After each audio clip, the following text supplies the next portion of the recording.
오늘 그 방송을 제가 준비하면서 처음에는 이제 선거 마케팅이라는 이제 제목을 붙였었어요.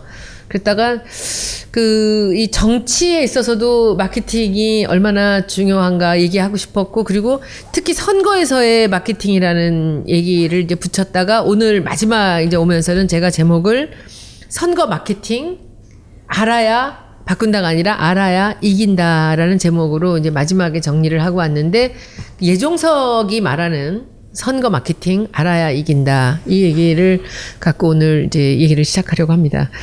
이 마케팅이라는 거 제가 보니까, 저는 이제 디자인을 하면서 마케팅 하는 분들하고 많이 일을 했죠. 보면 마케팅은 전부 케이스 스터디의 학문 같아. 많이 활용을 하지만 뭐 그게 다는 아닙니다. 그래요. 그러니까 이 사람들이 움직이고 시장이 움직이고 하는 것들에 대한 그 늘 책을 보면 다 사례예요.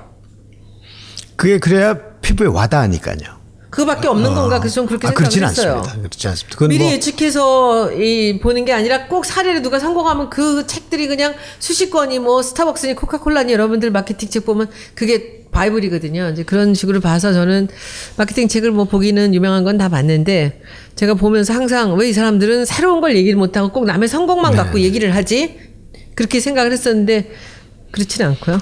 그렇지 않죠. 그 이제 뭐냐, 그 교육 자료로 쓰자면 그런 아웃풋이 있고 그래야 설명하기가 쉬우니까 그런 건데, 마케팅의 본질은 그건 아닙니다. 근데 선거는 바로 마케팅입니다. 그렇죠. 네.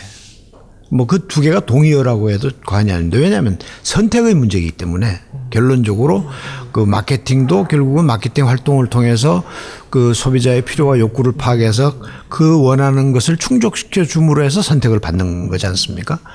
그 선거도 똑같죠. 그 후보자가 결국 유권자의 필요와 욕구에 맞춰서 그걸 원하는 걸 충족시켜 줄 때 선택되어지니까요. 그래서 뭐 선거는 바로 마케팅이고, 또 미국 같은 데서는 이제 일렉션 마케팅 또는 폴리티컬 마케팅 그런 분야가 있습니다. 그래서 그게 뭐 바로 직결되고 이그샘플만 선거 상황으로 바꿔 넣으면 바로 그게 그 마케팅 전략이 선거 전략이 되니까요. 그 마케팅이라는 게 마켓이라는 단어에 ing가 붙은 거예요. 그렇죠. 그래서 네. 제가 항상 그렇게 설명을 합니다. 되게 재밌어요, 그게. ing가 붙는 학문 분야가 딱 두 개인데요. 어카운팅하고 마케팅인데. 그런가요? 그래서 이건 제가 학생들에게도 이건 그래서 항상 다이나믹하게 변하고, 또 영어로 된 학문 이름을 그냥 쓰는 게 마케팅밖에 없습니다. 제가 옛날에 마케팅 학계 심부름을 하면서 그 용어 번역하는 책임을 맡은 일이 있는데요. 마케팅을 한국말로 바꿀 것이냐 말 것이냐 논쟁이 있은 적이 있습니다. 결국은 못 바꿨습니다. 제가 그때 기여한 바 하나 있습니다. 그때까지만 하더라도 한글로 마케팅이라고 쓰는 걸 제가 아자를 뗐는데, 그때 그 원로 교수님들한테 질책을 받은 건 말도 못합니다. 네가 뭔데 아자를 떼냐. 맞아. 옛날에 마케팅했다 언젠가 아가 빠졌어요. 네. 그 제 지도 교수였던 한스토렐리라는 분이 있습니다. 지금은 돌아가셨는데 아주 유명한 학자입니다. 미국 마케팅 학계에 지금도 한스토렐리 상이 있을 정도로 유명한 분인데, 그분이 중국의 마케팅을 처음 가르쳤어요. 그래서 중국에서는 그걸 시장학이라고 번역을 했습니다. 시장학. 네. 근데 그게 저는 적절한 번역이 아니라고 생각해요. ing가 있어야 돼. 훨씬 더 포괄적이거든요. 그렇죠. 그래서 마케팅은 글로벌하고 뭐 이름조차도 영어 이름을 그냥 우리나라에서 쓰니까, 그리고 ing가 붙어 있어서 항상 현재 진행형이고 역동적이다 하는 거죠. 저는 사실 마케팅이라는 단어를 보면은 이렇게 ing가 붙은 게 우리가 능동적으로 시장을 움직이는 거라고 생각해요. 시장은 움직여요. 원하든 원하지 않든. 근데 그 학문의 본질은 시장을 움직이려고 하는 그런 공부를 하는 것 같다는 거죠. 그래서 저는 이 선거랑 똑같다는 게, 시장을 움직인다는 것은 사람을 설득해야 되거든요. 시장을 움직이게 합니다. 그렇죠. 네. 뭐 대표적인 게 스티브 잡스죠. 이 소비자들이 생각지도 못하던 스마트폰이라는 걸 만들어서, 그게 마케팅이 조금 뭐 제품을 개선하는 경우도 있겠지만, 이 세상에 존재하지 않던 물건을 내놔서 손님들을 줄 세워놓고 아니, 우리나라가 핸드폰 최대 생산국입니다. 우리나라에 유명한 핸드폰 메이커들이 다 있지 않습니까? 그래서 한동안 기억하시겠지만 번호만 바꿔도 전화를 공짜로 주던 시절이 있었습니다. 그랬는데 아이폰은 그런 시절에 이 땅에 와가지고 예약 판매를 하고 물건도 안 왔는데 이 성금부터 받고 판매를 하는 그런 경이로운 기록을 세운 게 그게 바로 마케팅의 힘이거든요. 그러니까 저는 이제 그렇게 생각해요. 저도 이제 브랜드를 하면서 시장에 굉장히 깊이 관여가 돼 있었던 사람으로서 그 히트 상품은 만드는 사람이 잘해서 물론 됐겠지만 사람들이 기다리고 있던 상품이 나왔을 때 그것이 히트가 되는 것 같아요. 맞습니다. 그래서 이 어떤 학자들 중에는 마케팅은 만든 걸 파는 게 아니라 팔릴 것을 만드는 것이다라는 말이 있습니다. 그렇죠. 그래서 저는 그 마케팅에서 이 시장이 움직이는 건 시장을 그 우리가 유도한 대로 이제 그 제품을 내면서 시장을 움직이는 이 마케팅이라는 학문하고 이제 선거하고 관련이 된다면 사람들이 그래요. 제가 이제 마케팅 교수님을 우리 본부장으로 모셔왔습니다라고 얘기했더니 그게 무슨 관계가 있냐는 거지 선거랑. 여기서 굉장히 중요한 포인트가 하나 있어요. 이 우리가 물건을 만들어서 이것을 팔려고 하는 그 대상과 우리가 표를 얻으려고 하는 대상이 정확히 똑같습니다. 제가 그렇죠? 소비자 행동 시간에 학생들에게 그렇게 가르칩니다. 소비자는 이꼴 투 인간이고 그렇죠. 그 인간이 여러 가지 측면이 있는데 그 중에서 하나가 투표자, 유권자이기도 아주 하다. 부분이에요. 마케팅에. 그래서 오늘 이제 그 이 선거에도 마케팅이 있는가 너무 당연하다라고 이제 이야기를 시작하면서 그 최근 그 트럼프 캠페인 같은 것들을 한번 잘 알고 계시죠? 한번 얘기 좀 해주세요. 트럼프 캠페인은 뭐 트럼프가 좋은 대통령인가 나쁜 대통령인가 하는 것은 여기서 논외로 치고 트럼프의 승리는 마케팅의 승리입니다. 거기엔 마케팅의 ABC가 다 녹아 있습니다. 트럼프가 당선되리라고 예측한 언론기관이 LA타임스 정도밖에 없었습니다. 아무도 트럼프가 된다고 안 했죠. 그런데 아무도 안 된다고 했는데 트럼프가 당선이 된 거죠. 여기에는 아주 절묘한 마케팅이 있습니다. 마케팅이 이제 기본 아주 전략 중에 하나가 시장 세분화 전략입니다. 그게 이제 소위 말하는 그걸 바꾸면 유권자 세분화 전략이 되는 거죠. 그 트럼프의 승리를 보면 그 아주 그 세분화된 자기가 공략해야 될 후보 그 유권자군이 누구라는 걸 이 사람은 정확하게 알고 있습니다. 그래서 시장 세분화를 했는데 그게 이제 요즘 그런 분석들이 나옵니다만 그 러스트 벨트라고 그러죠. 그러니까 이번에 그 트럼프의 전략은 증오 마케팅 또는 갈등 마케팅입니다. 뭐냐 하면 미국 사람들 중에 내가 진짜 미국의 주인이다라고 생각하는 사람들이 있습니다. 그게 백인 노동자 계급입니다. 이 백인 노동자 계급이 분노하고 있었거든요, 그동안. 왜냐하면 경기가 좋지 않고. 그 러스트 벨트라는 게 미국의 중서부 또 뭐 미국 북부 이쪽인데 그러니까 러스트라는 게 공장들이 다 스탑해서 녹이 슬어서 다 직장을 잃은 겁니다. 뭐 아시다시피 GM이나 크라이슬러나 포드가 다 어려워지고 근데 그런 경우 그걸 겪으면서 직장을 잃었는데 그런데 이게 그 미국을 또 멜팅팟이라고 그러는데 이민자들을 받아서 이제 오늘날이 있는다는데 미국에 가보면 사실 뉴욕 가서 택시 타보면 영어 제대로 하는 기사를 만나기가 어렵습니다. 전부 다 뭐 중동에서 온 사람 무슨 뭐 유럽에서 온 사람에서 영어를 미국식으로 이렇게 예를 들어서 저만큼도 발음하는 사람이 없어요. 그러니까 거기식 영어로 이야기를 해야 될 정도로 다양한 사람이 모여 사는데 그러다 보니까 소위 백인 미국이 내가 미국의 주인이라고 생각하는 백인들이 분노하고 있었던 거죠. 그리고 이제 미국도 민주당 정권이 집권하는 동안에 그 엘리트들 아닙니까? 뭐 클린턴도 그렇고 오바마도 그렇고 그 대단한 엘리트들이고 학벌이 아주 화려하고 하버드 출신이고 뭐 뛰어난 변호사고 돈 많이 벌고 뭐 그 힐러리 클린턴도 똑같습니다만 이제 그게 패인 중에 하나인데 그 사람들을 부추긴 거죠. 그러니까 예를 들자면 그 트럼프는 힐러리가 무슨 유명 인사들 뭐 연예인들하고 이렇게 캠페인을 다닐 때 이 사람은 그 러스트 벨트에 가서 노동자들을 접촉하고 있었던 겁니다. 그리고 그 사람들을 부추기고 미국 노동자들. 예. 그러니까 미국에 이제 그 political correctness라는 게 있어요. 그러니까 정치의 올바름성이라고 뭐 이야기해야 되나요? 그러니까 예를 들어서 건드리면 안 되는 그 성역이 있습니다. 성소수자 문제, 또 인종 갈등 문제, 뭐 이런 것들은 건드리면 안 되는 주제인데 이 사람은 그걸 바로 건드린 거죠. 내 편만 그냥 확실하게 나한테 와라 이거죠. 그리고 미국이 신봉하던 게 이제 말하자면 자유무역인데 자유무역 안 필요 된다. 없어. 미국에 공장을 갖다 놔야 미국에 직장이 생기지. 그러니까 아주 원초적으로 그 사람들을 자극하는 캠페인을 한 겁니다. 이 이론에 입각한 게 아니라 그냥 그 뭔가 패러다임 자체가 그냥 그건 분명히 코치가 있습니다. 그럴까요? 미국 캠페인 본부에는 마케팅 전문가가 꼭 따라 붙습니다. 미국은요, 영화 하나 만들 때도 마케팅 전문가가 있어요. 유명한 사례인데 닌자 거북이 때, 그건 저도 좀 옆에서 좀 견눈질 한 적이 있습니다만, 닌자 거북이 때 원 시나리오는 닌자가 한 마리예요. 그래서 그 시나리오가 다 완성이 됐는데 그걸 마케팅 전문가한테 읽힌 겁니다. 그 마케팅 전문가가 보더니 이건 이래 갖고는 안 된다. 왜냐하면 영화 끝나고 나면 캐릭터 상품을 팔아야 되는데 닌자 거북이 한 마리 갖고는 팔 상품이 별로 없다. 그러니까 지금 앞으로 닌자 거북이는 늘려라. 다양하게. 예. 그래야 거북이가 늘어났고 거기서 캐릭터 상품이 300가지가 나왔습니다. 제가 아는 한국 분 중에는 모으는 사람 있지 또. 아니 그 전기 아울렛 뭡니까 그 콘센트 꽂는 거기에 등 들어오게 하는 게 있어요. 애기들 거기 젓가락 같은 거로 못 쓰시게.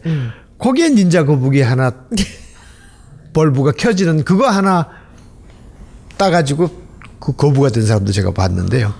그러니까 미국은 영화를 하나 찍어도 거기에 마케팅 전문가가 붙어서 여기에 뭐 그 소위 말하는 드라마틱한 장면이 뭐가 들어가야 되고. 그러니까 우리나라 영화 중에서 친구 같은 영화가 그런 접근법으로 성공한 영화입니다. 제가 알기로는 그 곽경택이라는 감독이 굉장히 그 예술성 높은 영화를 찍던 사람인데 다 실패를 했어요. 그러니까 마지막 투자를 이제 받았는데 시프트를 해버린 거지. 그래서 이 사람이 야 그러면 자 관객에게 어필할 영화는 뭐겠는가? 첫째는 향수입니다. 향수도 이제 일본 같은 데는 향수 마케팅이라는 게 다 있는데 향수라는 게 뿌리는 향수 말고요. 그러니까 우리가 지금 살아있는 사람이 기억하는 그렇지. 향수. 그게 80년대를 딱 꼽은 겁니다.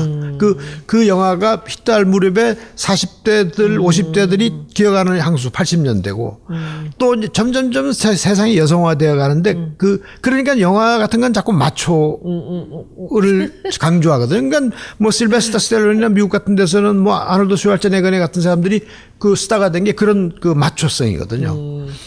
그 다음에 사람들이 여성화되고 자꾸 되니까 이게 그 쌍욕에 대한 우리나라 지금 쌍욕하는 사회가 되어 있습니다만 그런 카타르시스가 있는 거죠. 네. 그 영화는 사실 굉장히 비교육적인 영화죠. 그리고 그 깡패를 미화하고 조직 폭력배를 미화. 전 그 영화 때문에 우리 사회 언어가 굉장히 그 오염됐다고 생각합니다. 요즘 전철 같은 걸 타보면 중학교 여학생들도 다 해병대 나온 것 같이 말해요. 해병대 나온 제가 무색하게 아주 그래요? 말이 쌍욕에 그냥 연결인데 꼭 그 영화 때문에 그랬을까? 원래 아니 그런 그 거 아닌가? 이후에 조폭 영화가 많이 생겼죠. 많이 나왔거든요. 그리고 그 쌍욕하는 게 아주 일반화돼서 아니 대중교통 요새 별로 이용하실 일이 없어서 잘 모르시겠지만요. 버스나 전철 같은 걸 타보면요. 아이들이 모이면 그러니까 쌍시옷 안 들어가면 한 센텐스가 안 됩니다. 심지어 대학생들도 그런 말을 함부로 써요. 예를 들어서 뭐 이거 제가 19금인데 요즘 아이들 대학생들도 졸라람이라는 말을 많이 써요. 그건 너무 많이 쓰지. 그건 뭐 붙어 있어요. 앞뒤로 쓰면 사전에 나올 것 같아. 한 센텐스에 앞뒤로 붙어 있는 그쵸? 경우가 많은데 그 어원을 알면 여학생들은 입에 담지도 못할 말이죠, 그게. 하여튼 뭐 그런 게 그 영화의 그 성공 마케팅입니다. 그러니까 관객이 뭘 원하는가 하는 걸 만들어내서 교묘하게 그걸 조합을 만들어. 그 아류로 또 히트한 게 응답하라 시리즈죠. 노스텔지어 마케팅이 시작된 그렇죠. 거지. 그때부터. 그렇죠. 예. 그래서 그거는 그렇죠. 예를 들어서 음식이 매운 음식이 실패가 없듯이 네. 향수 마케팅은 별로 실패가 없어요. 매운 음식은 실패가 없습니까? 그래서 식당들 보시죠. 아마 맛없어도 맵게만 하면 성공합니다. 이거 그래요? 식당 강의할 때 해야 되는. 식당은 정말 또 할 얘기가 우리가 많은데. 젊은 사람들이 가는 식당 가보십시오. 그래요? 이게 뭐 고춧가루 넣어서 매운 게 아니라 뒤에 막 찌르듯이 아프게 매워.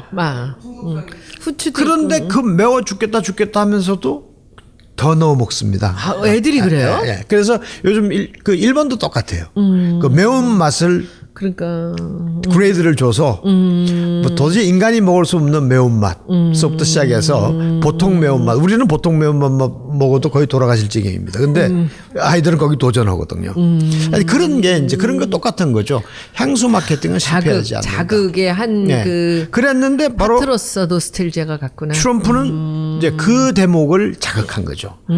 내가 미국의 주인이다라고 생각하는 백인 노동자들.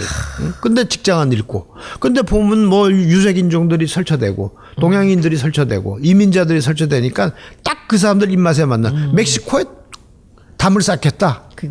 못 살 거면서. 아, 뻔한 이야기죠. 그것도 멕시코 돈으로 쌓겠다. 그러니까 멕시코 안 샀겠다는 소리지. 그게 미국의 식자들이 볼 때는 좀 미친 거 아니야? 그런 생각이 그러나 들지만. 또 듣는 사람한테는 그게 카타르시스가 있는 아니 거지. 그 직장이 잃은 그 그렇구나. 노동자들한테는 정말 사이다 발언이죠. 사이다지, 그게. 그야말로. 그리고 외국 공장들, 미국 공장들도 미국 국내에 안 지으면 35% 세금 매기겠다. 아, 그러니까 지금 일본 회사들이 이번에 아베가 미국 갈 때 갖고 간 것도 그 뭐 공장이야? 미국 공장들, 일본 공장들 일본 미국에다 짓겠다고. 근데 그게 마케팅 전문가들이 그러면 그런 조언을 해야지. 한 거죠. 그거는. 그럼 혹시 또 이래가지고 지금 예 교수님 들어오시고 나서 이 각 당마다 다 마케터들 불러가는 거 아닐까요? 근데 이 마케팅 전문가들이 좀 바쁩니다. 오라는 데가 많아가지고. 아무나 할 수 있는 건 아닌 것 같아. 저도 마케팅 교수들 많이 알지만. 그래서 또 그 세그멘테이션에 대한 얘기들 우리 하다가 이제 트럼프 이야기, 트럼프는 그 사람이 물론 워낙 또 좀 그런 그 좀 독특한 포지셔닝을 하는 사람이지만 그 사람이 하는 말, 그 사람이 입고 나오는 옷, 넥타이 색깔 이게 다 그냥 되는 게 아니다. 화장. 예. 여기 이렇게 여기 허렇게 만들어 갖고 오는 거야. 그게 그냥 되는 게 아니고 다 전략이구나. 옆에 그런 네. 컨설턴트가 붙어 있는 네. 거죠. 그 사람들이 말 한마디 그냥 하지 않습니다. 물론 그 사람은 워낙 좀 말을 막 하기 때문에 그 즉흥적인 말도 있다고 봅니다만 선거에 나오고 나서는 절대 그건 근데 저는 그런 생각을 계산된 했어요. 발언이에요. 그 사람 그 막말하는 걸 보면서 우리는 다 같이 뉴스를 보면서 막 분개하고 욕하고 그러지만 저 얘기를 듣고 환호하는 사람이 한쪽에 또 있겠구나 생각도 있죠. 드는 거예요. 아니 그 환호하는 사람이 조금 많았으니까 선거에 이긴 겁니다. 미치겠네. 그러니까 선거라는 건 결국 머릿수 싸움. 많이 이길 필요도 없고 뭐 한 표만 이겨도 이긴 거죠. 그걸로 게임은 끝이죠. 근데 이 대목에 삼천포 잠깐 갔다 와야 되는데 그러면 지금 그 이 말을 막 하는 사람들이 정치판에 있잖아요. 그 트럼프 흉내내기입니다. 트럼프보다 먼저 그렇게 하시는 분은 어떡하고. 아니 그 원칙을 아는 거죠. 그 지금 내가 보기엔 습관 같은데. 내가 뭐 누구라고 이야기는 안 했지만 우리 다 아는 요새 태극기 흔들고 다니는 분들 중에 네. 일반 촛불 집회 나가는 시민이 볼 땐 저게 사람의 행동인가. 또 뭐 어떤 전직 지사 한 분은 보니까 뭐 과거에 격렬한 운동권 출신이고 뭐 현장 노동자 생활도 했고 저는 그런 점에서 그분을 참 상당히 평가하던 분인데 지금 갑자기 태극기를 들고 나오거든요. 그분이 몰라서 그러겠어요? 내가 이런 행동을 하면 과거에 내 추종자들이 나를 어떻게 본다는 걸 몰라서 그러겠습니까? 그 노리는 바가 있는 거예요. 박근혜 지지자들. 그러니까 지금 이제 퍼센테이지가 조금씩 드러나고 있고 그런 그 말하자면 그분들도 트럼프 지지하고 비슷해요. 우리가 산업화를 읽었다. 박정희 대통령 시대에 우리가 산업화에서 이만큼 살게 됐다. 그러니까 그 우리라는 거 안에는 박정희, 박근혜 뭐 이런 그 자산들이 다 들어있는 거죠. 그 자산을 갖겠다는 겁니다. 그 사람들 계산은 빤한 거예요. 그게 트럼프식 계산입니다. 그래도 저기서 몇 퍼센트가 있다. 근데 힐러리 경우에는 샌더스 지지자들도 힐러리한테 안 갔습니다. 그러니까. 샌더스 지지자들이 다 트럼프한테 갔거든요. 어떻게 그럴 수가 있지? 아니 그러니까 미국인들만 갔겠지. 백인들만. 그 힐러리의 슬로건이 뭡니까? 뭉치면 강하다였습니다. 오만한 거죠. 아니 그러니까 동네방네 다 모여라. 이길 만큼만 가지면 되는데 오늘 이 말씀이 너무 중요합니다. 네, 네. 저는 우리가 지금 이 순간에 어차피 예 교수님 문캠프로 들어오셨으니까 그러면 보세요. 그 예 교수님 우리가 실명을 얘기할 수는 없고요. 그 우리 당에 예 교수님도 잘 아시고 저도 잘 아는 분이 계시잖아요. 막말 너무 많이 하시는. 근데 왜 그분이 막말하면 아무도 말을 안 하죠? 언론이고 누구고 다.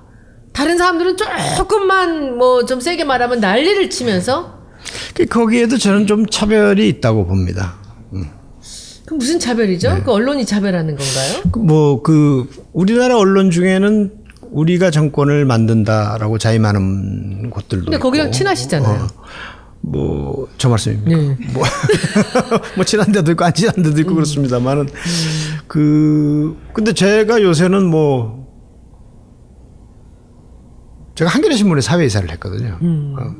그리고 그 뉴스타파의 경영자문위원장을 했으니까 이제 상당히 저를 진보적으로 생각하는 분이 있는데 뭐 저는 그쪽은 잘 모릅니다. 아버님을 아시는 분들은 다 진보 쪽으로 그렇게 당연히 보시겠죠. 아니 뭐 저는 그동안 비영리 운동 기부문화 운동을 했기 때문에 사실 거기서는 저는 뭐 남 돕는 일에 좌파 우파가 어디 있으며 저는 뭐 그 정치적 이념에 대해서는 뭐 좀 무식할 정도로 뭐 무식하다고 저는 생각합니다. 근데 아니 지금 시대에 그런 좌우로 편을 가르는 것은 좀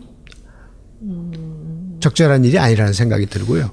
또 뭐 어려운 사람 돕는 데는 좌파 우파가 어딨냐 제가 그런 이야기를 쭉 해왔고 실제로는 대부분 좀 가진 분들은 우파 쪽이죠. 네, 안 뺏기려고. 도움을 받아야 되는 분들은 그러니까. 좌파 쪽입니다. 네. 그러니까 어떻게 보면 기부받아서 소외된 이웃을 돕는 것은 우파에서 좀 얻어서 좌파에다가 주는. 원래 그런 거죠. 네. 뭐 그런데 그런 제가 뭐 좌파 우파를 따질 수는 없죠.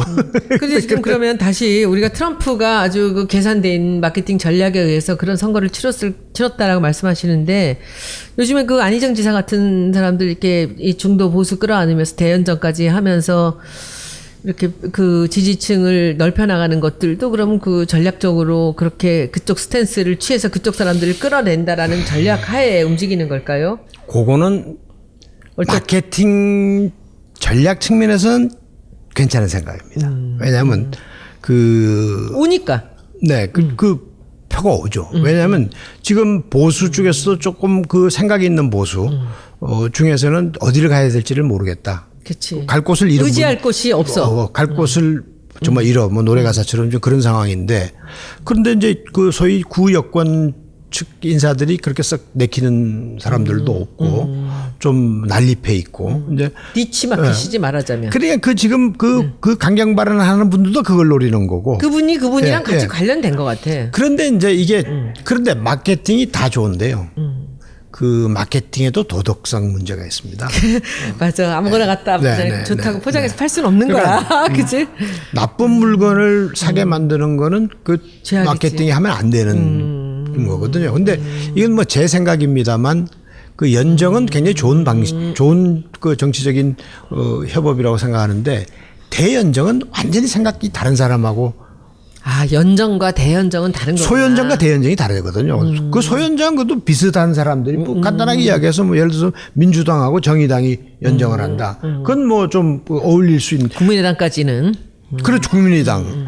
대연정은 새누리를 너도 알아. 친박하고도 하겠다는 게 되니까 그게 무슨 뭐 중국집에도 잡탕이 있긴 있습니다만 그 잡탕을 해갖고는 곤란한 거죠. 난 너무 좋다. 우리 예 교수님이 이제 앞으로 우리 당에서 이 마케팅에도 도덕성이 있다. 대연정, 소연정 이런 얘기들 너무 좋네요. 그래서 그거는 좀 가려서 해야 될 일인데 근데 이제 뭐 그 지금 쫓아가는 후보 입장에서는 표될 일은 뭐라도 해야 어디지? 된다는 네, 근데 그건 맞습니다. 조금 근데 그건 장기적인 안목으로 보면 소비자와 유권자가 다 똑같습니다만 장기적으로는 굉장히 현명합니다. 롱런이 안 되는 거지, 상품이. 예. 그리고 그게 일관성이 유지가 안 되면 그 미슐랭 가이드의 평가 기준이 뭔지 아십니까? 일관성입니다. 네, 맛의 맞아요. 일관성. 사람도 일관성이 있어야 되고 특히나 정치인은 일관성이 있어야 돼요. 미슐랭 가이드 뭔지 아시죠? 맛집에다가 별 주는 거. 그러니까 아무리 정치인이 급하더라도 맞아요. 뭐 요즘 그런 정치인들 몇 분 있더라고요. 뭐 갑자기 태극기 들고 다니는 분도 있고 또 대통령 후보 한번 해보겠다고 이 집 저 집 기웃거리는 분들 있는데 그건 전 좀 아니라고 봅니다. 제가 그 미슐랭 얘기 나와서 잠깐 또 옆길로 한번 빠져볼게요. 그 일본에 오사카에 굉장히 유명한 음식점이 있어요. 이 집이 테이블 요만한 거 하나에 딱 8명밖에 못 앉는 테이블인데 예약이 한 3개월 전에 해도 잘 안 되는 집인데 그 집이 미슐랭 스타를 3개를 받았어요. 근데 8명이 앉는 데인데 주방에 7명이 있어요. 그래서 점심에 2팀, 저녁에 2팀밖에 안 하는 집인데 이제 별을 하나 뺏겼어요. 뺏긴 게 그 미슐랭에서 이제 아마 그 해마다 또 다시 점검을 합니까? 그 바람에 죽은 그거 사람. 고문하시니까. 그 바람에 자살한 사람도 있습니다. 프랑스에서는 별 뺏겨가지고 아니 별을 뺏긴 하나 셋에서 둘러 떨어진다는 루머가 돌았어요. 그 사람 자살을 했는데 안 뺏겼어. 어떻게? 근데 별을 하나를 뺏겼는데 왜 뺏겼냐면은 그 저녁 시간이 7시가 있고 8시 40분 이게 두 예약이 있어요. 근데 8시 40분 사람들이 몇 번 늦었다라는 그 예약에 제 시간에 못 들어갔다는 거예요. 그래서 별을 하나를 뺏겠다라고 하니까 그 주방장이 뭐라 그랬냐면 네가 별을 다 뺏어가도 나는 식사가 다 끝나지 않은 사람한테 다음 예약 때문에 나가라고 할 수 없다 해서 하나를 뺏겼어요. 멋있지 않아요? 그래. 예. 근데 그게 사실 도덕성이라는 게 마케팅의 도덕성 멋있네요. 오늘 제목도 너무 멋지네요. 일본 식당들 중에는 아예 미슐랭 스타를 거절한 식당이 꽤 있습니다. 네. 그래서 하여튼 그 트럼프는 도덕성은 어떻게 된 건가요? 그 뭐 엉망이죠. 그래서 저 양반도 참 앞으로 장래가 순탄치 않을 것 같다는 걱정이 드는데, 그러니까. 근데 본인이 알고 하는 것도 있고 몰라서 하는 것도 있겠고, 지금은 아마 그 자기가 말한 공약들을 지키려는 모습을 좀 보여야 될 겁니다. 그게 이제 결국은 제대로 이행이 안 되고 자꾸 이제 그 복병들을 만나는데, 근데 저 사람이 보니까 대중적인 인기를 굉장히 중시하는 그러니까 사람이라서. 돈을 벌었던 사람은 대중을 네. 되게 두려워합니다.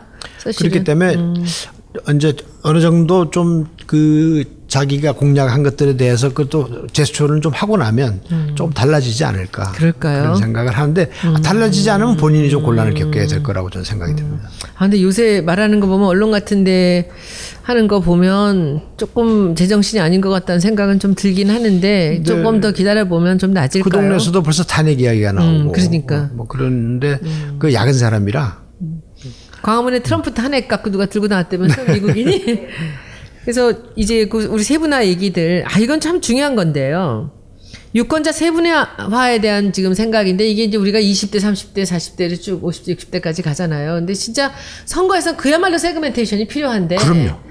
이 세그멘테이션에 따른 그 공약들이 또 따로 나오거든요. 그렇죠. 교육이다, 무슨 복지다, 뭐 이런 것들이 나오는데 이것들이 실제로 말로는 다 하는데 이게 좀 들어오셔서 해주실 게 이제 이 전략적으로 마케팅 전략을 갖고 그 이 유권자의 그 연령별, 뭐 소득별 이런 그 세그멘트에 따른 그 이 구호들이나 이런 것들이 다 따로 돼야 될 것 같다는 그럼요. 생각이 들어요. 나중에 오셔서 해주셔야 되는데 혹시나 이 포지셔닝이나 이 타겟 유권자들 선정에 관련된 그런 사례 같은 게 상품에서도 그런 식으로 나이나 뭐 이런 쪽으로 제품을 그럼요. 구별한 것들이 많이 그 있으니까. 이제 이 차별화 전략이라는 게 크게 보면 이제 세 가지인데 차별화하지 않는 전략이 있고 차별화 전략이 있고 이제 집중화 전략이 있습니다. 이제 그 소규모 회사들은 집중화를 하죠. 예를 들어서 뭐 쌍용 자동차는 최면하고 SUV만 만든다든지 뭐 아주 극세분화하는 데는 할레이 데이비슨 같은 데는 모터사이클만 만들어서 지금 세계적인 회사가 돼 있고 포르쉐는 최근에는 이제 그 카이엔이라고 해서 SUV도 만들지만 한동안은 2인용 스포츠카만 만들어서 초우량 회사가 됐는데 근데 큰 회사들은 뭐 우리나라 현대기아도 이제 그런 반열에 섰습니다만 각 타겟별로 각 세그먼트별로 맞는 제품을 만들지 않습니까? 그쵸. 그러니까 경차부터 에쿠스 리무진까지 만드니까 그러니까 그 선거 공약도 사실은 그 1등을 하려면 선거는 2등은 소용없죠. 소용없는 거. 1등을 하려면 그 각 세그먼트로부터 다 얻어와야 되는데 그래서 51%만 네. 아니 뭐 1등만 하면 되는 거 아니겠습니까? 근데 그러니까 그 세그먼트에서 나한테로 올 수 있는 가능성이 높은 쪽에다 투자를 해야 되는 거죠. 그리고 거기에 맞춤형 공약을 만들어야 되는데 그런 점에서 힐러리는 실패를 한 게 그 심지어는 자기 당이었던 샌더스의 지지자들 조차도 또 얻어들이지 데려오지 못하는 그 오만했던 게 아닌가 싶어요. 설마 그렇죠. 우리가 트럼프한테 지랴 이런 거죠. 그러기도 하고 그 사람의 그 엘리트성에 그렇지. 대해서 일반 시민들이 붕괴한 것도 있습니다. 또 이제 말하자면 부부가 대통령을 하냐. 그렇지. 그리고 최초의 여성 대통령이라는 거에 대해서 좀 반감이 있고 그 사람이 돈을 어마어마하게 벌던 인류 변호사 아닙니까? 근데 그런 것에 대해서도 그리고 그 사람들이 지난 오바마까지 포함해서 그 전 클린턴서부터 이제 말하자면 그 우리를 말아먹었다고 생각한 거죠. 그 유권자들은 내가 미국의 진짜 주인이라고 생각하는 그 사람들은 거기에 분노를 한 겁니다. 그걸 건드린 거고 네, 트럼프는. 네, 네. 그러니까 뭐 그 트럼프가 그런 걸 은근히 자극한 게 흑인 대통령 또 여성 대통령 이런 게 사실은 아무도 아까 말씀드린 그 political correctness 때문에 정치의 올바름성이기 때문에 그 금기시하던 그걸 탁탁 이 사람이 건드려 준 거죠. 그러니까 안 하는 거죠. 그러니까 식자층은 뭐 저런 사람이 다 있나 그러지만 표는 따박따박 오고 있었지. 거기에 환호하는 사람들은 다 숨어서 기다리고 있었던 거죠. 근데 그게 바로 제가 볼 때는 마케팅의 아주 막 극치라고 할까. 아무도 이 길이라고 예상 못했던 그 트럼프가 정말 예상 밖의 승리를 한 건 그런 마케팅이다. 저는 요새 안 지사한테서 그런 느낌을 좀 받아요, 사실은.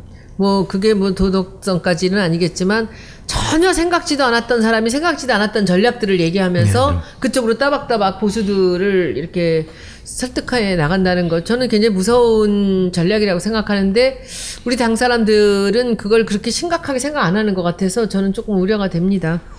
그리고 그다음에 이제 오늘 우리 너무 얘기들 많이 했는데 너무 재미있는 얘기들이 많이 있습니다. 이 선거 마케팅이라는 것에서 그 유권자의 행동에 영향을 미치는 요소가 있다면은 주로 어떤 것들이 있을까요? 우선 기본적으로 사람은 여러 가지 이제 문화 또는 또 하위 문화 이런 것들로부터도 기본적인 영향을 받죠. 우리가 가정에서 자랄 때 그 부모로부터 무슨 식습관을 배운다든지 뭐 늦게 일어나는 습관을 배운다든지 하는 것과 마찬가지로 예를 들자면 그 집안의 분위기가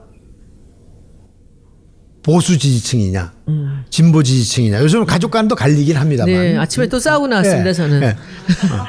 또 거기서 누가 이니시티브를 갖느냐 그런 것들이 있죠.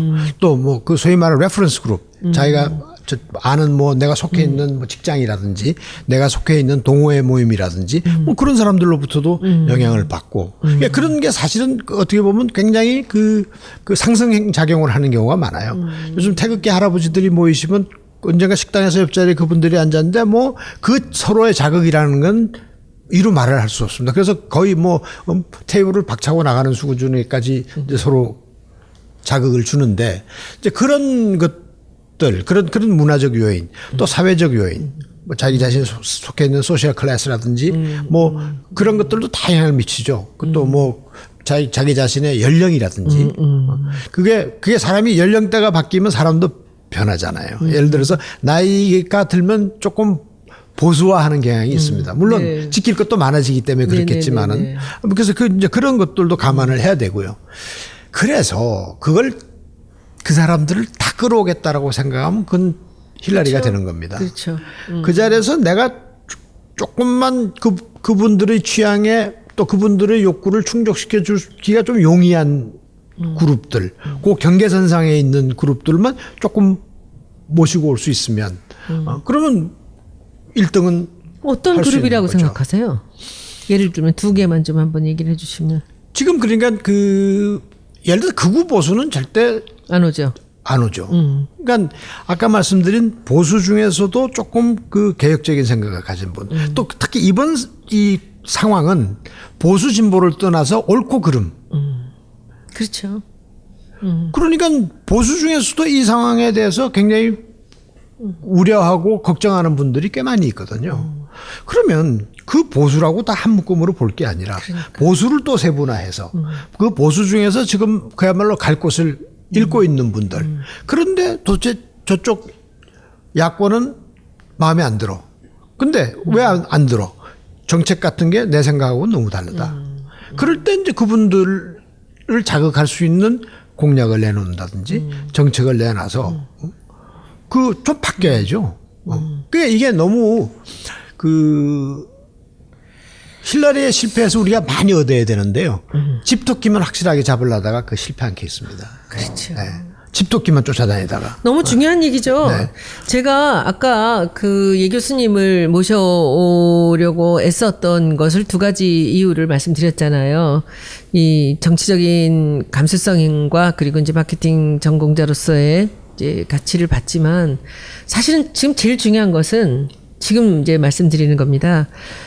저는 제가 그 진보적인 사고를 갖고 있지만은 이제 우리 당에 들어와서 저는 굉장히 보수적인 삶 속에, 사회 속에 살았던 사람이지 않습니까? 근데 이 속에 와서 보니까 여의도라는 동네가요. 누구는 뭐 200개 단어로서 이 모든 문장을 이룬다 그래요. 제가 뭐 200개 안 되는 것 같아요. 네.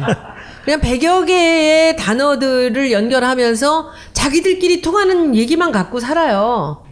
그리고 각 국회의원들은 다 자기 지역구에 그냥 가서 굽신거리면서 가는 그 두 개 전략만 갖고 있습니다. 그리고 이 안에서는 자기들 이익에 따라서 이리 갔다 저리 갔다 하는 그 이합 집산만 있다라는 느낌이 많이 드는데, 이제 제가 이제 총선을 한번 치러보고 두 번째 이 선거를 보면서 이번에 더 심각한데, 총선이야 뭐 각자 열심히들 하니까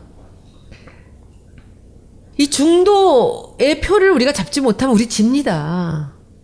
지금 안희정 지사가 이런 식으로 지금 이 대연정까지 끌고 나오면서 보수표를 잡고 있는데, 우리는 그저 그냥 민주당의 지지율이나 그냥 문 대표의 그 어떤 뭐 지지율이나 이런 얘기들만 갖고선 사람들이 그냥 너무 안심하고 있는 게 아닌가라는 생각이 들어요. 저도 그런 우려가 좀 있습니다. 근데 저는 예 교수님은, 저는 들어와서 이제 이미 2년이나 되지 않았습니까? 당에 들어와서. 아직도 제가 그 감각을 놓치지 않으려고는 애를 쓰고 있지만, 예 교수님이 밖에서 저보다 훨씬 더 진보적인 생각과 그런 교육을 받으셨고, 그런 정치적 감각을 가지신 분이 저보다 더 보수적인 사회 속에 살으셨거든요.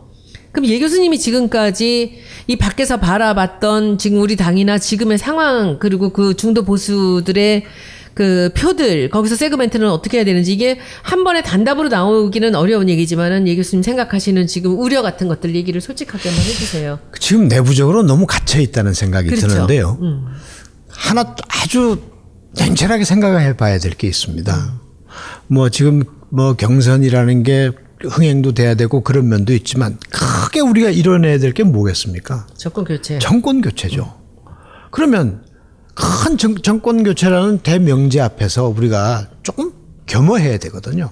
근데 물론 이제 선거라는 게 게임이고, 또 뭐 거기에 나온 사람들은 또 각자의 정치적 계산이 있게 마련인데, 정권 교체를 만약 못 이루게 된다면 그 책임을 어떻게 할 것이냐라는 것에 대한 생각들을 좀 해야 되고요. 아주 간결하게 말씀드리면, 지금 모시고 와야 될 분들은 태극기 집회와 촛불 집회 중간에 서 있는 분들이에요. 양쪽을 다 가봐놓은 분들이 있습니다. 여기도 좀, 그래도 그래, 좀 불쌍하긴 해. 저희가 보면, 그렇게 해 먹었어? 그런데 이거 참, 이거 왜 이러지도 못하고 저러지도. 그분들이 굉장히 많습니다, 지금. 한 20% 정도 네. 된다 그래요. 그 중에서 뭐 일부만이라도 모시고 오는 노력을 기울여야 된다 하는 거죠. 어떻게? 그래서 뭐 여기서 다 까발리면 안 되지. 그러면 네, 전력이 노출되면 네네. 안 되는 거지. 그래서 아무튼 그건 제 생각이 좀 있습니다. 근데 그리고 그게 우리 측 후보가 갖고 있는 실체를 잘 알리면 되는데, 그걸 자꾸 왜곡해서 공격하고 상대적으로만 하잖아요. 봐요. 그리고 지금 예를 들어서 그 야권 진영, 범야권 진영에서 서로, 아무래도 뭐 그게 정치적 타산이 있으니까 그렇겠지만, 너무 흠집내기를 하고 입에 담을 수 없는 말들을 막 하는 경향이 네. 있더라고요. 제가 옆에서 볼 때는 뭐 제가 지금 어쩌다 보니까 이제 이 자리에 앉아서 좀 말씀드리기가 곤란한 입장이 됐습니다만, 제가 좀 자유로운 입장일 때는 제가 그 막말을 좀 했었습니다. 뭐 제 주변 친구들하고 이야기. 저렇게 철딱선이 없고 저렇게 가야 될 길이 고지가 저 앞에 보이는데 그 앞에서 적전분열을 일으키고, 경쟁이라는 게 뭐 선의의 경쟁을 해야 되는데, 지금 아주 그 막말 정치가 우리 사회에 아주 보편화돼. 조폭들 탓할 거 없습니다. 뭐 거의 상처내기, 뭐 정말 상처에 소금 뿌리기 같은 그런 일들을 뭐 아마 다들 짐작을 하실 겁니다만, 그런 상황들을. 그래서는 안 되지 않느냐. 그것도 정치가 조금 품위를 가져야 되지 않는가 하는 생각을 해요. 그러니까 예를 들어 지지율이 조금 떨어지고 좀 부족한 분들일수록 그런 경향을 보이는데 그 남을 그렇게 상처내서 자기한테 이로울 거라고 생각하면 큰 오산입니다. 그건. 네. 적어도 정치는 그 품위가 있어야 되고 도덕성은 지켜야 하는 것이 저는 정치라고 생각하는데 그런 점에서 그 당 내부에서도 조금 그런 점을 의식을 해야 되겠고 뭐 흥행은 좋지만 서로 윈윈하도록 가야 된다 하는 생각입니다. 뭐 여러 가지 얘기를 합니다. 이쪽에서 뭐 문재인 후보가 뭐 압도적으로 지지율이 높기 때문에 참 많은 어려움이 있어요. 공격적으로 나오면은 뭐 앞서가는 사람이 저런다라고 얘기 듣고 또 조금 더 좀 넓게 포괄적인 얘기들을 하면은 네가 배부르구나, 너 다 됐냐, 뭐 이런 식으로 하는데 제가 지금 제일 아쉽게 생각하는 거는 우리 당에 물론 좀 더 전략적으로 장기적인 전략으로 정권 교체까지 가는 그런 게 지금부터 경선을 통과해서 본선까지 가는 그런 아주 그냥 강력한 이 전략을 갖고서 우리가 흔들리지 없이 나가야 된다라는 생각은 하고 있는데 여기서 저 하나로는 좀 부족해요. 맷집이 강한 공격수가 필요해요. 저는 우리 쪽에. 그래서 제가 이 교수님을 또 이 맷집으로 그리고 워딩으로 우리가 할 수 있는 말들이 있잖아요. 특히 주진영 선생이나 예 교수님이나 저나 우리는 별로 꿀릴 게 없어요. 왜냐하면 이 정치판 안에서 무슨 좌고우면할 게 없거든요. 우리는 그냥 당당하게 이게 어떻게 가야 된다라면 그렇게 가야 돼요. 그래서 스크럼을 좀 짜고 이 강세로 나갈 수 있는 그런 공격수가 좀 있어야 된다고 생각합니다. 근데 저는 당 안에서 지금 지역구를 갖고 있고 또 서로 자기 목표를 달리하는 그런 정치가들은 그런 공격수가 되게 어려운 것 같아요. 이번에 표창원 사태도 보면은 이 공격수가 이제 이 상처를 한번 받고 공격을 받기 시작하면 뭐 걷잡을 수 없는 지금 상황이 벌어지거든요. 그런데 제가 이제 공격을 받을 때 터무니없는 공격이거든요. 근데 그 프레임에 한번 딱 갇혀갖고선 넘어가면 그냥 쓰러지고 말아요. 근데 이 교수님, 저를 공격하시는 분들 잘 들어주시기 바랍니다.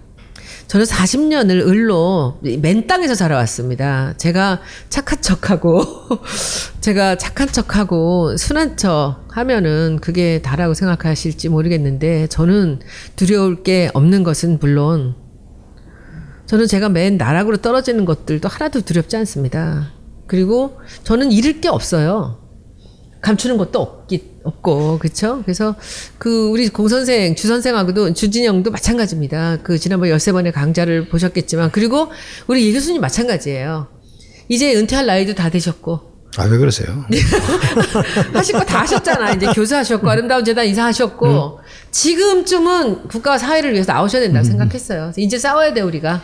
그래서 여기서 지금 더 이상 구체적인 얘기는 뭐 우리가 이 세분화는 어떻게 시킬 것이고 이 세그멘트 전략은 어떻게 갈 것이며 유권자 의사 결정 과정에 따라서 우리가 어떤 식으로 이걸 파고들 것인가 이거는 이제 하나씩 저희가 실전을 통해서 보여드리겠습니다. 그런데 그리고 또 우리가 어떤 이제 이 포지셔닝 전략으로 이제 어떻게 설득을 하고 공격을 해나갈 것인가라는 부분들은 앞으로 해병대 출신 우리 본부장님하고 제가 한번 해보겠습니다. 근데 여기 참 재밌는 우리 마지막으로 이제 한번 이거를 해봤으면 좋겠는데 이 마케팅 믹스 이제 얘기에서 보면 마케팅에서는 이게 4P인가요?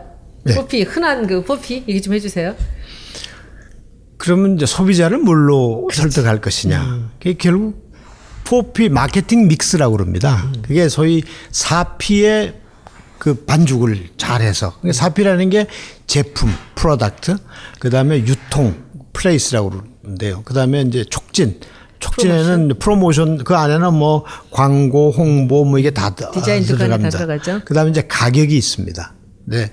이걸 이제 정치 상황으로 조금 바꿔놓으면 프로덕트는 역시 후보자죠. 후보자의 후보자는 사실 신원서판이 다 중요하죠. 뭐 외모도 그렇고 언변도 그렇고 뭐 판단력도 그렇고 옛말이 틀린 게 없습니다. 또 물론 이제 프라이스는 사실 가격은 어떻게 보면 정책하고 공약이라고 볼 수 있는데 그게 이제 프로덕트하고도 좀 오버랩이 됩니다만은 그거를 잘 해야 된다. 근데 이게 뭐 우리가 역사적으로 보면 우리나라 대통령 선거의 공약은 지키라고 있는 게 아니고 갖다 버리라고 있는 것 같아요. 그동안 뭐 경제 민주화를 이야기하던 사람들이 그것 때문에 찍어줬더니 바로 그걸 버려버리고 이제 그런 일들이 있었는데 그 지킬 수 있는 공약 또 공약을 이행한 공약 보증제 같은 것도 좀 저는 했으면 좋겠습니다. 그래서 조금 꼭 그 공약이라는 게 세대별로 또 성별로 지역별로 상충하는 게 아니거든요. 서로 윈윈할 수 있는 그런 좋은 공약들을 만들고 그다음에 유통은 이제 그 각 지역별로 말하자면 우리나라는 지역 감정이 유난히 그 정치인들이 만들어낸 감정입니다만 최근에 와서 많이 그것이 조금 옅어지는 것 같아서 전 국가적으로는 상당히 다행이라고 생각하는데 어느 지역이 어떻게 얼마만큼 가느냐 선거 캠페인 기간에 그것도 굉장히 중요하거든요. 그 동선도 굉장히 중요하고 또 바라는 곳에 딱딱 가 있어야 되고 흔히 그 마케팅에서 그 유통을 그렇게 이야기합니다. 제품이 소비자가 원하는 타이밍에 소비자가 원하는 가격에 소비자 옆에 딱 있어줘야 된다 하는 건데 뭐 정치에 있어서 그 다를 바가 없다고 똑같죠. 생각합니다. 그다음에 마지막에 이제 소위 프로모션은 뭐 광고, 홍보 이런 것들이다. 그다음에 선거 운동원 다 중요하죠. 근데 이게 소위 말하는 IMC 전략이라는 게 있지 않습니까? 이게 이제 전부가 일관되고 하나의 통일된 그 전략이 돼야 되고 그다음에 이제 말하자면 선거 운동을 하는 캠프에 있는 분들도 같은 생각을 해야만이 같은 전략이 구사가 되는데 그것에 대한 우선 내부적인 그 이해도가 좀 높아야 됩니다. 그래서 기본적인 전략의 뼈대를 세워놓고 그걸 좀 공유하고 그거에 나는 저게 동조하지 않아 그러면 그 사람이 열심히 할 리가 없거든요. 그래서 우리가 가야 될 방향에 대해서 좀 치열한 내부 토론을 통해서 방향을 정하고 거기에 좀 세부 전략을 정해서 그걸 내부적으로 공유한 다음에 일관된 메시지를 전달해야 된다고 생각합니다. 이번에 우리 그렇지 않아도 이제 홍보 본부장이라고 이제 제가 하려고 했던 자리가 그 자리였는데 제가 이 교수님 들어오시면서 홍보 전략본부장이라고 이름을 바꿔달라 했는데 이제 잘 될지 모르겠어요. 왜냐하면 전략본부장이 따로 있기 때문에. 네. 근데 아예 이름을 그냥 우리 한번 이 선거에 처음으로 우리 IMC 본부장 한번 해볼까요? 근데 그게 좀 어려운 이름이라. 뭐 어려워 설명해서 가르쳐 나가면 되지. 우리가 뭐 임플란트라는 말을 이렇게 익숙하게 쓰게 된 게 불과 몇 년 안 됐잖아요. IMC는 어디나 다 쓰이는데 선거에도 한번 해볼 만하다는 생각이 듭니다. 왜냐하면 이게 홍보라는 말로 하기는 상당히 할 일이 더 많아요. 더 넓고. 그래서 그런 생각이 들고 이제 아까 말씀하신 이 자료들을 저한테 미리 이제 몇 가지 이제 제목들 쭉 주셨는데 저는 이 내용 보고 너무 재밌었어요. 이 마케팅 믹스의 4P를 이 교수님께서 저한테 주시기에 제품은 후보자고 가격은 공약이고 4P의 프라이스는 공약이고 이 플레이스는 유통은 지역이에요. 사실 지역이에요. 우리가 뭐 영남, 호남 얘기도 할 수 있고 충청권, 뭐 수도권 할 거 없이 지역이에요. 그리고는 프로모션이에요. 네. 프로모션에는 뭐 모든 이제 광고 홍보 이게 다 들어가는 거죠. 그래서 이번에 이 선거가 그야말로 이 마케팅 전략으로 마케팅 믹스 전략이나 IMC 전략으로 그대로 그렇게 우리가 해도 딱 맞겠다라는 이제 생각이 들었습니다. 그리고 또 하나는 여기서 뭐 가격이나 유통이나 프로모션, 그러니까 공약이나 지역, 무슨 광고 홍보는 뭐 다 잘하면 잘할 수 있는 거죠. 여러 가지 얘기도 걸 수 있고 그렇지만 우리한테는 참 남들하고 비교 우위에 있는 압도적인 프로덕트가 있지 않습니까? 네. 그 얘기 하잖아요. 왜 그 마케팅에서 프로덕트의 가치 한번 얘기 좀 해주시죠. 아무것도 안 해도 이길 수 있는 단 하나의 가치는 프로덕트의 가치거든요. 흔히 기업의 3대 요소로 제품, 자본, 사람을 꼽지 않습니까? 근데 보통 사람들 보고 기업인들 보고 물어보면 뭐가 제일 중요합니까? 그러면 뭐라고 답할 것 같습니까? 사람이라고 그래요. 보통 보면. 모 그룹은 인재제일주의를 내세우고. 두산. 여기저기 많죠. 근데 상품이라고 봐요. 근데 그렇게 자릅니까? 근데 뭐 좀 어렵다 그러면 다 사람부터 사람부터 자르잖아요. 그래서 그건 립 서비스다. 그래서 제가 학생들 보고도 그렇게 이야기합니다. 기업의 3대 요소 중에 제일 중요한 건 제품이다. 제품이죠.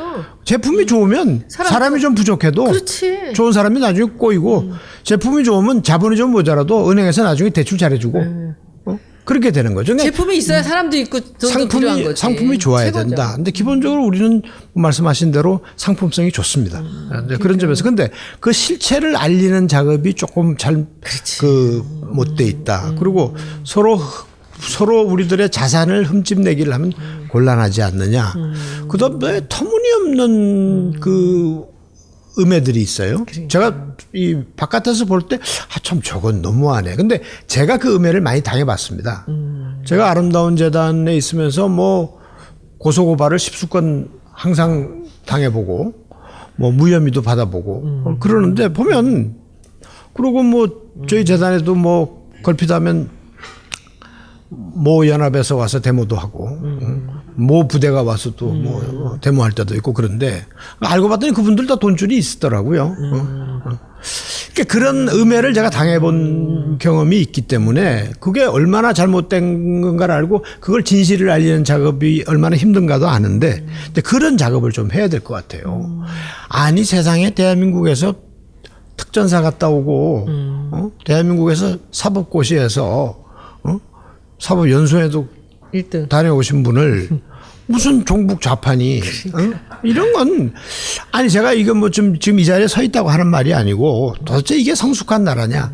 미국의 메카시즘이 없어진 지가 언젠데 지금 세상에 2017년 이 땅에서 무슨 좌파 논쟁이 벌어지고 그 말하자면 종북 장사를 하는 사람들이 많은데 그건 수준 이하다라는 생각이 들어요. 그게 뭐 제가 이 선거에 관여를 하고 안 하고를 떠나서 도대체 적어도 그 지성인으로서 뭐 올바른 시민으로서의 자세가 아니다. 이제 그런 식의 선거는 우리가 좀 지양할 때가 됐고 이번 선거로 그런 식의 좀 저급한 그 선거 방식들은 좀 종식시켜야 되겠다. 우리가 하는 게 아니잖아. 쟤들이 하는 거잖아요. 네. 아니 그러니까 그걸 초전 박살을 내버리죠. 그게 얼마나 허망한 짓이라는 걸 좀 가르쳐 드리겠다. 네. 그런 생각. 멋있다.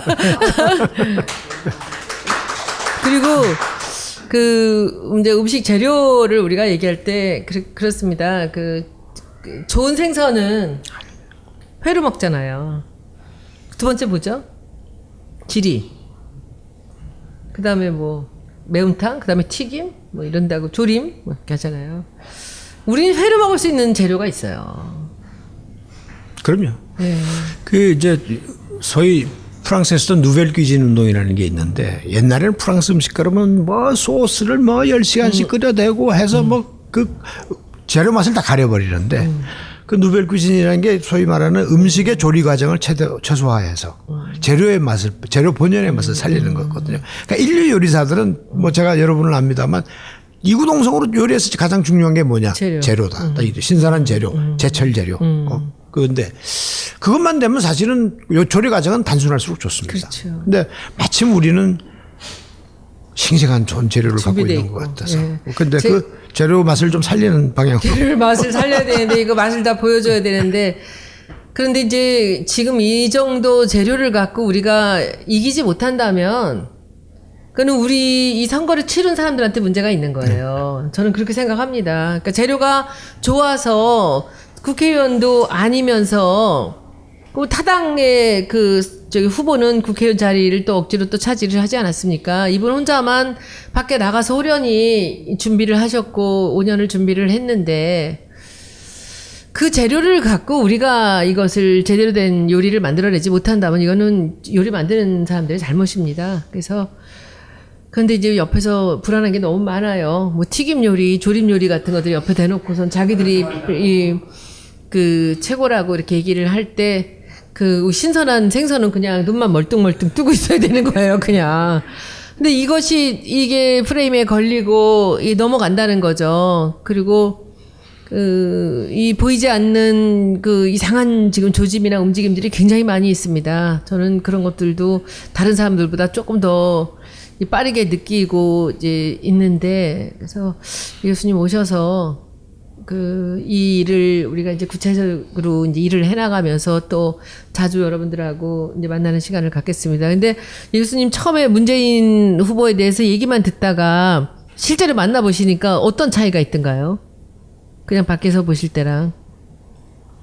좋은 인품을 가진 분이다. 그런 생각이 들었어요. 그래서 제가 깜짝 놀란 거는 뭐 이거 공개해도 될는지 모르겠습니다. 제가 사실은 그 좋은 정말 그 감동을 받은 부분이 있습니다.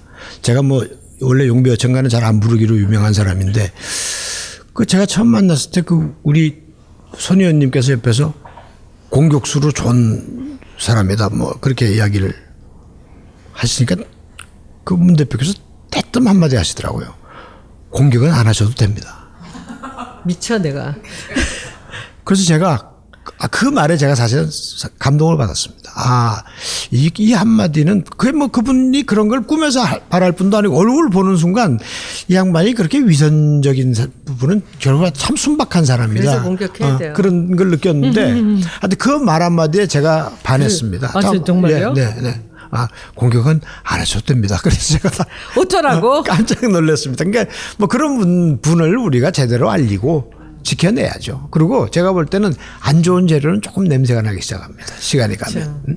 그런데 제가 볼 때 우리 국민들이 뭐 귀를 막고 눈을 가리고 코를 막더라도 제가 볼 때는 51%는 그걸 알아차릴 거라고 믿습니다.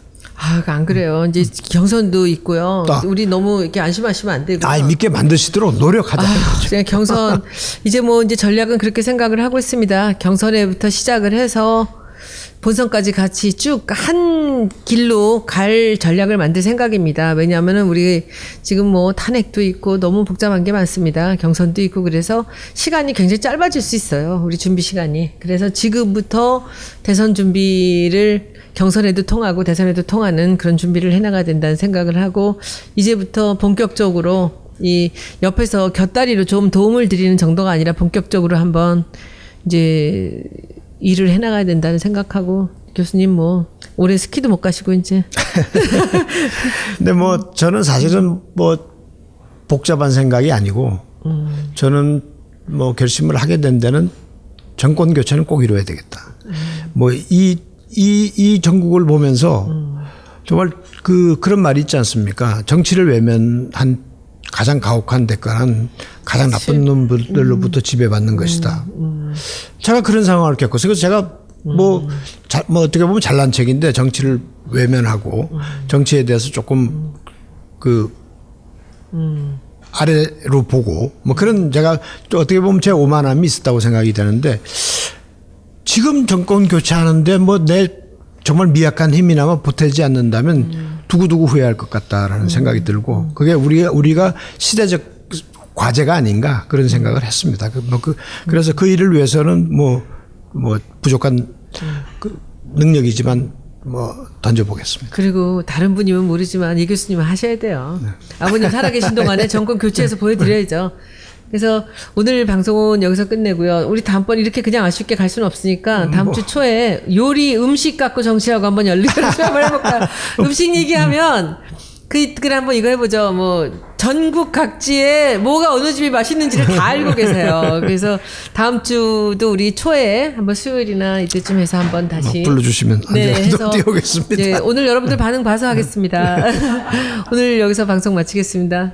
네, 감사합니다. 감사합니다. 근데 우리 잠깐 박수 받고 나서 우리 김성효 보좌관 인사도 안 시켰고 마무리까지 옆에서 고생했는데 오늘 소회 마지막 예 교수님 오셔서 우리 지난번에 그 주 선생하고 할 때하고 네. 또 어떤 차이가 있는지 네, 얼마나 잘하는지. 저는 뵈면서 오늘 뭐 뵙기는 처음 뵙고 이렇게 했는데 그 복싱으로 하면 인파이터 같으시다는 느낌을 많이 받았습니다. 스트레이트보다는 이 바디블로우나 훅이 아주 일품이실 것 같은 한마디 한마디가 되게 단단하다는 느낌을 많이 받아서요. 게다가 또 아까 전에 올라왔던 댓글 중에 이제 문무를 겸비한 분이시라는 말씀. 전 실제로 이 스포츠를 잘 하고 또 공부도 하신 분들이 특히 이런 경우에 아주 잘 자기 역량을 보여주실 수 있을 거라 생각하는데요. 뭐 왜 손 의원께서 이런 분을 모시고 와서 본부장으로 하려고 그렇게 하셨었는지, 왜 문재인 대표가 이렇게 삼고초를 하셨는지를 예, 오늘 딱 보니까 알겠네요. 그래서 열심히 하겠다라는 생각밖에 예, 안 들었습니다. 진짜 앞으로 이분이야말로 준비된 분이에요. 그죠? 이 세월이 지금까지 세월이 오늘 날을 위해서 준비된 거라고 생각을 하고요. 하여튼 김성애 보좌관도 잘 부탁합니다.